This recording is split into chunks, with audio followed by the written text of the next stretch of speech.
was identified as mentally retarded, put back from the 5th grade into the 4th grade, and stayed in that category until I got out of high school. I don't have any college training, but I met a high school teacher who one day changed my life. I was waiting on another student, and when he came in, he said to me, "Young man, go to the board and write what I'm about to tell you." And I said, I can't do that, sir. He said, "Why not?" I said, "I'm not one of your students." He said, "It doesn't matter. Follow my directions now." I said, "I can't do that, sir." He said, "Why not?" I said, "Because I'm educable mentally retarded." And he came from behind his desk and he looked at me. He said, "Don't ever say that again. Someone's opinion of you does not have to become your reality." And as he talked, my heart began to beat fast.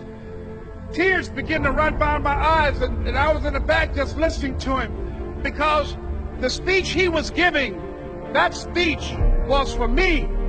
And he said, "Les Brown," he said, "if you want to do anything worthwhile in life, you've got to be hungry." I told Mr. Washington I wanted to become a disc jockey. And so I started working to develop myself. He said, "I want you to practice every day being a disc jockey." I said, "But I don't have any job now." He said, "It doesn't matter." He said that it's better to be prepared for an opportunity and not have one than to have an opportunity and not be prepared.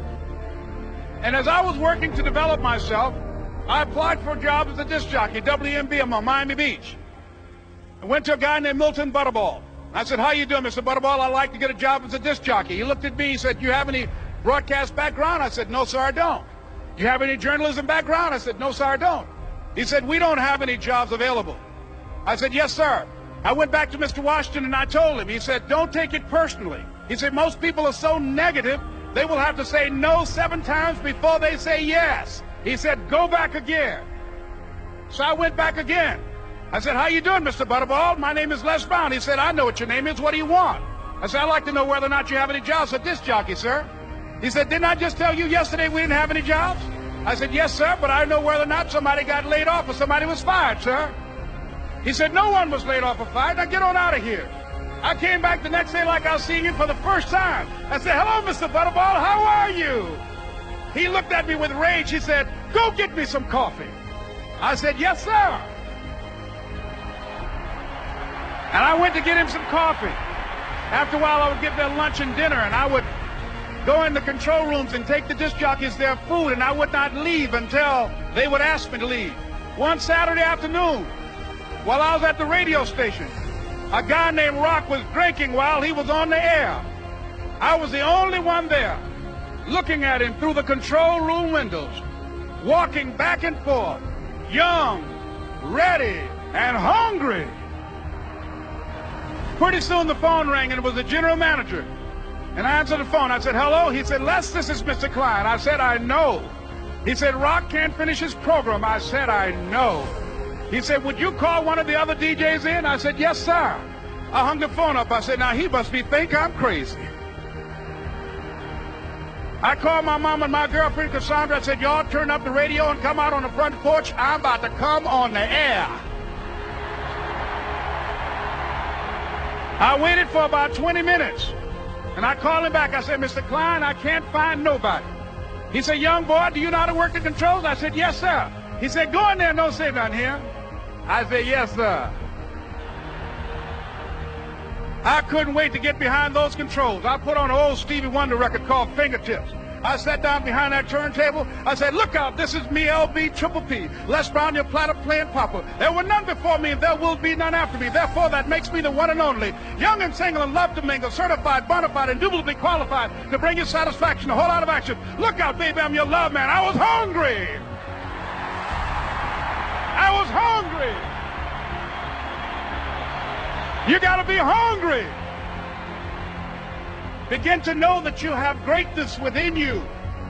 And if just one of you here begin to envision yourselves as being blessed and highly favored to reach your goals, if just one of you capture the essence of what that means, that you have greatness within you and a responsibility to manifest that greatness, that you can make your parents proud, you can make your school proud, You can touch millions of people's lives, and the world will never be the same again because you came this way. It was hard, ladies and gentlemen, coming to speak to people. And I was facing financial difficulties in my own life. I was behind on my bills and my dreams, and I'm saying to them, you can live your dream. It was hard, ladies and gentlemen. It was very difficult to pick myself up each day believing that I could do it. There were times that I doubted myself. I used to ask myself, can I do this? And something said within me, you're the one. Don't give up on your dream.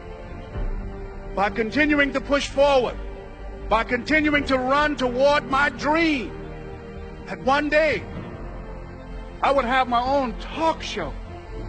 It's a long shot, ladies and gentlemen, from Liberty City, an abandoned building on a floor, never knowing my mother or father. It's a long shot. Being here with you today in this dome in Atlanta, it's a long shot.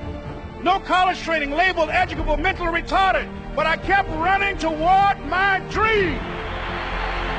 Don't stop. Don't stop running toward your dream.